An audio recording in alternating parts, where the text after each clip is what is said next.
Antes dos canhões, antes das muralhas em chamas, Viena era muito mais do que uma cidade. Era o último grande portão da Europa Central. E do outro lado do horizonte, avançava o maior império do mundo islâmico, o Império Otomano. No início do século XVI, Viena era uma cidade estratégica, rica e profundamente cristã. Capital dos Habsburgo, ela não era apenas um centro político, mas um símbolo do poder do Sacro Império Romano Germânico, cercada por muralhas ainda medievais. Viena não estava preparada para enfrentar o tipo de guerra moderna, que os otomanos dominavam menos com artilharia pesada, engenheiros militares e exércitos profissionais. Mas, mesmo vulnerável, Viena representava algo que não podia cair: o coração da Europa cristã. No mesmo período, o Império Otomano vivia seu auge. Em poucas décadas, havia conquistado Constantinopla, os Balcãs, partes do Oriente Médio e do norte da África. Para os otomanos, Viena não era apenas uma cidade inimiga, menos era o próximo passo natural de uma expansão que parecia imparável. O objetivo era claro: romper a resistência europeia e abrir caminho até o coração do continente. No comando desse avanço estavam um dos maiores líderes da história, Sulayman, o Magnífico.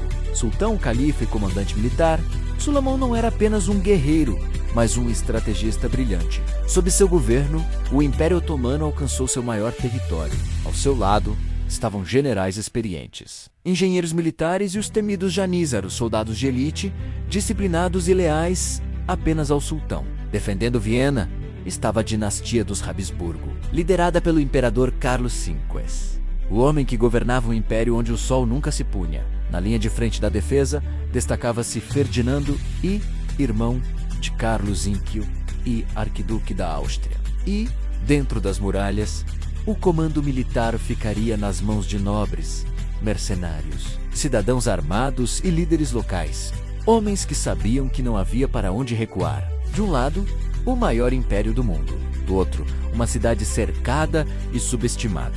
Na próxima parte, você vai ver como Viena se preparou para o inevitável e como o cerco que estava por vir mudaria o destino da Europa para sempre. Em 1529, o impossível começou a acontecer. Um exército de mais de 100 mil homens avançava pela Europa Central. A frente deles marcava o Magnífico, determinado a tomar Viena e provar que nenhum muro europeu era alto o suficiente para deter o Império Otomano. Mas o caminho até a cidade não seria fácil. Chuvas torrenciais transformaram estradas em pântanos. Muitos canhões pesados ficaram para trás. Doenças começaram a se espalhar. Cavalos morriam. Soldados desertavam. Ainda assim, o exército otomano avançava menos, porque recuar significava admitir que Viena estava fora de alcance.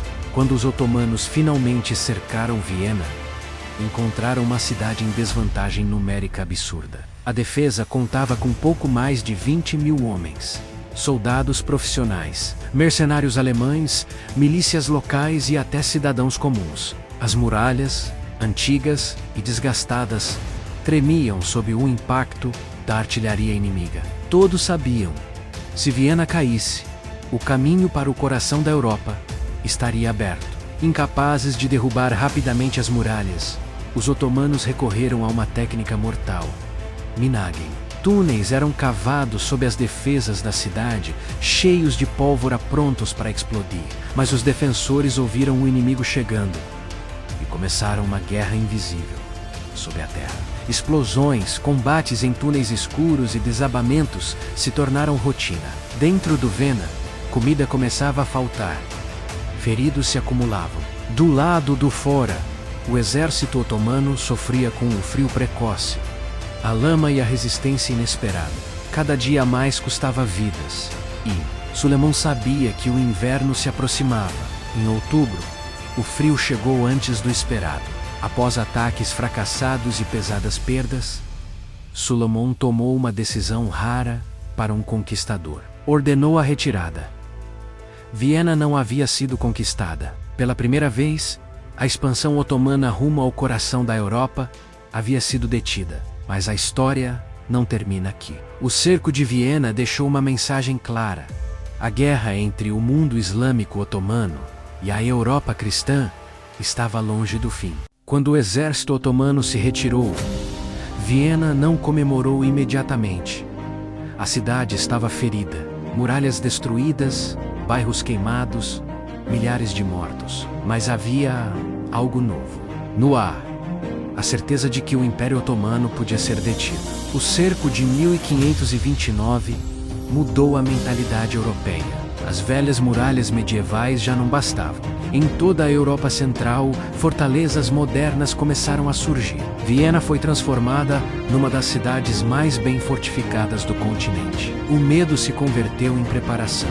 Para os otomanos, Viena marcou um limite invisível. O Império continuou poderoso, mas a expansão para o oeste nunca mais foi a mesma. Conflitos internos, dificuldades logísticas e guerras em múltiplas frentes começaram a cobrar seu preço. O gigante ainda avançava, mas já não parecia invencível. Durante mais de 150 anos, Viena permaneceu na fronteira entre dois mundos. Guerras, tratados frágeis e confrontos indiretos mantiveram a região em permanente estado de alerta. A pergunta nunca foi se os otomanos voltariam, mas quando, em 1683, o Império Otomano retornou. Desta vez, sob o comando do grão-vizir Kara Mustafa Paşa, determinado a concluir o que Suleiman não conseguiu. Mas Viena já não era a mesma.